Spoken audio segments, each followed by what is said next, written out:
বিমানবন্দরে যাওয়ার জন্য টিম হোটেল থেকে বের হচ্ছিলেন সাও বার্নার্দো ক্লাবের গোলরক্ষক। তখনই তার পথ আটকান হোটেলের নিরাপত্তা কর্মীরা।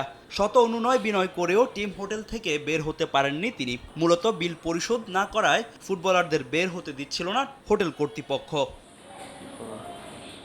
শেষ পর্যন্ত লবি থেকেই ফিরে যেতে হয়েছে ব্রাজিলের গোলরক্ষককে। লাতিন বাংলা সুপার কাপ খেলতে এসে এমন সব বিড়ম্বনার মুখোমুখি হতে হচ্ছে ব্রাজিল আর্জেন্টিনা থেকে আসা ফুটবলারদের। বাতিল হয়েছে দেশে ফেরার টিকিট, অনিশ্চয়তায় টিম হোটেলে সময় কাটছে তাদের।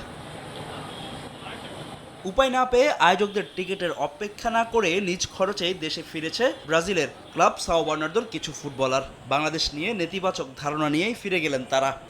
Upset about the situation here.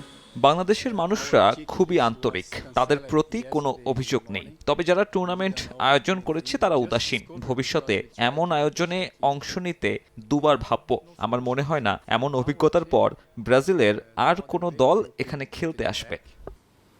We afford a very high amount. এমন অবস্থায় পুরো বিষয়টি নিয়ে হস্তক্ষেপ করেছে বাংলাদেশে অবস্থিত ব্রাজিল ও আর্জেন্টিনার দূতাবাস।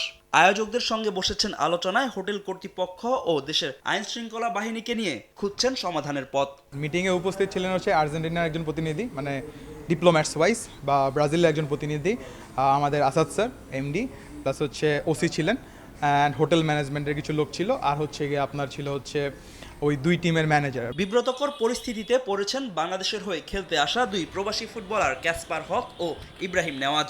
টিকিট ইস্যু না হওয়ায় তাদের ফিরতে হয়েছে বিমানবন্দর থেকে। এটা বলার অপেক্ষা রাখে না, লাতিন বাংলা সুপার কাপ নামে ফুটবলের এই আয়োজন ক্ষুণ্ণ করেছে দেশের ভাবমূর্তি, যার দায় কি এড়াতে পারে বাফুফে? তবে ভবিষ্যতে এমন আয়োজনের ছাড়পত্র দেওয়ার আগে অবশ্যই দুইবার ভাবা উচিত দেশের ফুটবলের সর্বোচ্চ নিয়ন্ত্রক সংস্থার। ফাহিম ইসলাম, সময় সংবাদ, ঢাকা।